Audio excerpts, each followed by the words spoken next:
तो फाइनली जो हमारे इतने सालों से सपना था कि 2024 में मुड़ने वाली गाड़ी देखेंगे वो तो पूरा नहीं हुआ, पर हमने एक ऐसी टेक्नोलॉजी बना ली जिसमें तुम आज मरोगे कल वापस जिंदा हो जाओगे। पूनम पांडे ने किया भाई।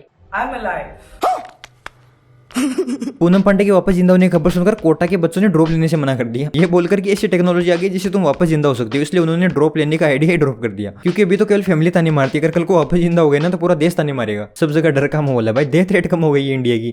ये भगवान क्या जुल्म है। लोगों ने क्राइम करना छोड़ दिया, अगर मैंने इसके साथ कुछ गलत किया तो कल को पैदा होकर मेरे साथ गलत करेगा। I didn't die because of cervical cancer. बेचारे पूनम पांडे के चाहने वाले सोशल मीडिया पर ये लिखने में बिजी थे कि लाइफ इज वेरी अनप्रेडिक्टेबल। आ रहा है भी पूनम पांडे उधर घर पर पूनम पांडे। आज का दिन तो पूरा खाली है, कुछ करने को नहीं है, कौन सी वेब सीरीज देखूं। Actor and social media celebrity Poonam Pandey has passed away this morning due to cervical cancer. Poonam Pandey ने अपनी मौत की झूठी खबर इसलिए फैलाई क्योंकि वो लोगों को सर्विकल कैंसर के बारे में बताना चाहती थी, इसके बारे में अवेयरनेस लाना चाहती थी। और ऐसा हुआ भी, अवेयरनेस तो है पर थोड़े उल्टे तरीके से। जिनको कैंसर नहीं था वो तो गाली दे रहे और जिनको है वो भी गाली दे रहे। ऐसा बहुत कम बार होता है कि इस देश के सारे लोग एक ही तरफ हो, और ऐसा पूनम पांडे ने कर दिखाया है। Good job. अच्छा Shame on you, Poonam. Agreement की बात कर रही है, जाकर देखो सोशल मीडिया पर। भाई आंसू तो आ ही नहीं रही, साहब क्या कर रही हो, हवा हो रही है क्या? सर्विकल कैंसर से पीड़ित महिलाएं क्या बोल रही हैं? बोल रही है कि ये बहुत ही शर्मसार है जो तुमने किया। भाई एक गरीब आदमी कैंसर का इलाज कहाँ से करवाएगा जब सारी सुइयां तो तुमने लगवा रखी है, उसके लिए तो कुछ बचा ही नहीं। काश ब्यूटी को बढ़ाने के साथ साथ आईक्यू को बढ़ाने की भी कोई सर्जरी होती, पर होती तो भी ये लोग नहीं करवाते क्योंकि फालतू चीजों पर ही पैसे खर्च नहीं करते। Unlike other cancers, cervical cancer is preventable. Cervical cancer का तो इलाज शायद हो भी जाएगा, पर ये जो बकचोदी वाली बीमारी लगी है ना, इसका इलाज नहीं हो पाएगा। जब पूनम पांडे की मरने की फेक न्यूज है तभी मुझे लगा कि कुछ तो गड़बड़ है, पर फिर मैंने अपना वो गंदा वाला दिमाग एक्टिवेट किया और सोचा कि ये सर्विकल कैंसर और पूनम पांडे, मुझे इसके बारे में बात नहीं करनी चाहिए। ये फंस गया। One celebrity death has got the whole nation talking about cervical cancer, and honestly, that's all I wanted to. वो सब तो ठीक है पूनम जी, पर जिस दिन आपके मरने की खबर आई थी उस दिन तो किसी सेलिब्रिटी के मरने की खबर आई नहीं, तो कौन सा सेलिब्रिटी मरा उस दिन? बताओ बताओ, टेल करो।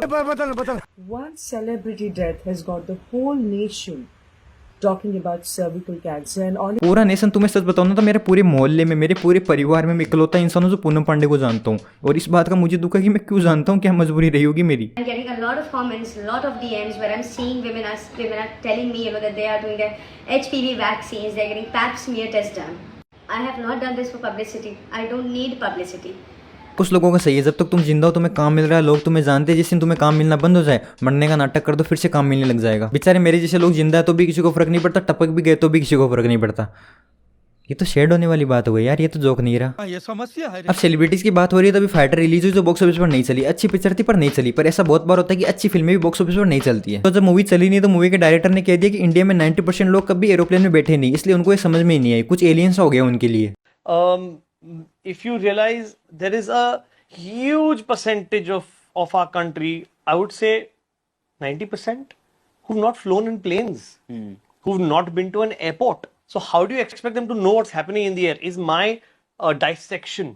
So they felt that this is a little alien. India में 90% लोग स्कैम करते हैं इसलिए उनको स्कैम 1992 समझ में आई। इंडिया में 90% लोग मार्स पर रहते हैं इसलिए उनको मिशन मंगल समझ में आई। इंडिया में 90% लोग ग्रैंड मस्ती करते हैं इसलिए उनको ग्रैंड मस्ती समझ में आई। भाई ये क्या हो गया आजकल? ऐसा हो गया कि जितना तुम्हारा पैसा बढ़ेगा उतना ही आईक्यू तुम्हारा नीचे आएगा। और वैसे भी फाइटर में तो फाइटर जेट दिखा है ना, तो फाइटर जेट और एरोप्लेन का क्या कनेक्शन है? फाइटर में ऋतिक रोशन फाइटर जेट उड़ा रहा है ना कि लेडीज एंड जेंटलमैन मैं आपका पायलट, हम पाकिस्तान में टेररिस्ट को मारने जा रहे हैं, आप हमारे लिए ढाल का काम करोगे। भाई पहले तो तुम्हारी मूवी की 200-300 की टिकट खरीदो, फिर उस मूवी को समझने के लिए 10-15 हजार की एरोप्लेन की टिकट खरीदो। भाई गलती हो गई हमसे कि हम गरीब परिवार में पैदा हो गए, तुम्हारी गलती नहीं कि तुम्हारी पिक्चर नहीं चली, ये तो हमारी गलती है भाई। मुझे इंटरस्टेलर पसंद है क्योंकि मेरे पापा स्पेस में काम करते हैं, उनकी किराने की दुकान है वहां पर। क्या बात कर रहे हैं? तो बस आज के लिए इतना ही। लाइक और सब्सक्राइब तो तुम वैसे ही नहीं करोगे, तो इसलिए कहने का कोई मतलब ही नहीं है। तो टाटा बाय बाय।